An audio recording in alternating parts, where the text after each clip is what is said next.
A lot of guys getting injured now. And they're covering it up. Mm-hmm. And let's talk as much as we are able to discuss this class action suit that you have been involved with against the WWE. What made you decide to to take this route, and are you surprised that you have been able to take it as far as you've headed so far with this? What has really happened was when I broke my arm. Now we'll go back to 1987. I had never been injured in any other territory you're ever in professional wrestling. You're always home every night. You drove by car. You never flew. I mean, you just didn't fly. Every territory, you were home every night with your family, your wife. You had a life. Mm-hmm. But when WWF came around, you flew 5 days a week. New York to L.A., L.A. back to Florida, Florida back to Montreal, Montreal to Calgary, Calgary to Texas. You'd work 6-7 days a week, and you had that day off. You didn't even want to go home, because you were so tired, exhausted. If you did, your wife or girlfriend, whatever, your family members, you couldn't even have no time at home. And that's where the business started to take that turn for the ugliness to the drugs. And when you got hurt, which most of the wrestlers, 90% did, took steroids and got hurt, it was held internally. We were not allowed to go to ER rooms. So everything was internal, with all of Vince McMahon's doctors internally taking care of us with drugs, morphine, whatever it was. Mm-hmm. You mean, of course, that is well documented too. When McMahon went to trial with his doctor, Dr. Zahorian, a guy who was very well known backstage at WWF events. Correct, Glenn. Dr. Zahorian was just one of many. Believe me, he wasn't the only one. The biggest secret that Vince kept was the fact that, in fact, he was busted too. He got like 138 packages from Zahorian alone that went to Titan Sports in Connecticut in his office. He said it was vitamins, I guess, but it wasn't vitamins; it was drugs. And every wrestler, we were at the hotels waiting for the drugs to get there. And when I broke my arm, fractured my arm and my back, I got hooked on Vicodin and morphine for about 6 months, and then I just got hooked on the pills. But WrestleMania 3, I was in the event with 100,000 people. You tell me what happened in the event, I really don't even know. All I know is I got 20 stitches and I was knocked out and had a severe concussion. That's all I remember in the match. Mm-hmm. And a match sutured up in the dressing room. And a match that you happened to work with another guy who left us way too early, another one who got on that pro wrestling hamster wheel and really ended up leaving us way too early, was Ray Hercules Hernandez, another one of your fallen brothers who you had quite a lot of experience with both in the ring and getting to know the guy outside of the ring. Yes, Glenn, so well. We were such good friends, and most of the guys are. We have a very close-knit family in professional wrestling that I want the fans to really know about.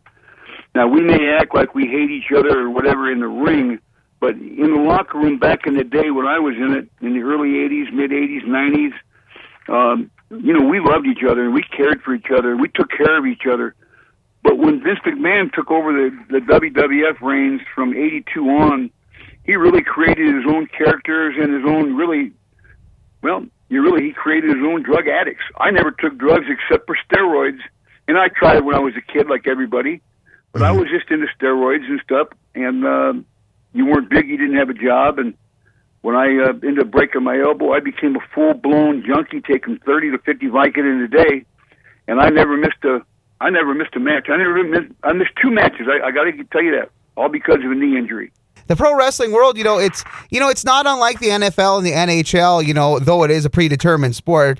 It's just as much with the full contact, if not more than those leagues, because, the NFL and the NHL, they get to have their off season where they can kind of heal their bones and stuff, where the world of professional wrestling, if you miss more than a couple of gigs, a couple of matches due to an injury, you got another guy waiting to take your place. So it is really much that, if you get off the hamster wheel, it's going to be hard to get back on again. So it was really that whole competition thing as well to keep your spot that's really kept you out there and going out there with the injuries and developing those addictions.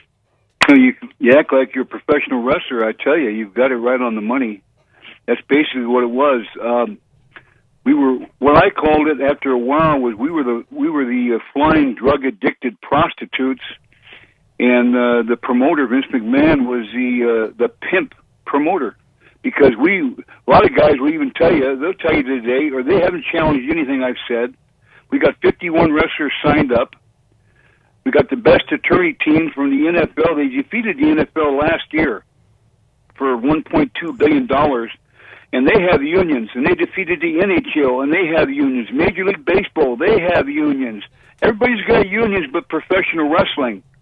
And Vince wants that control. Vince McMahon has to have that control to say who wins, who loses, who he pushes, who he doesn't.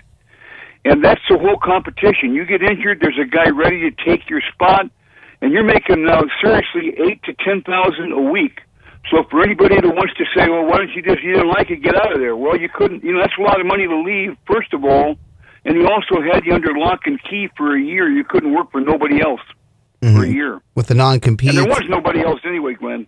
Well, yeah, because basically Rome was burned down to the ground with the guys with the territory systems becoming null and void, and your only nearest competition was, working for what eventually became the WCW. But still, I mean, it wasn't like the 70s or the 60s where, you took your tent, you took out your tent poles after 6 months or so, and you moved it on to another territory. If you were lucky enough, you got a year in a territory if you were a hot face or something. Correct.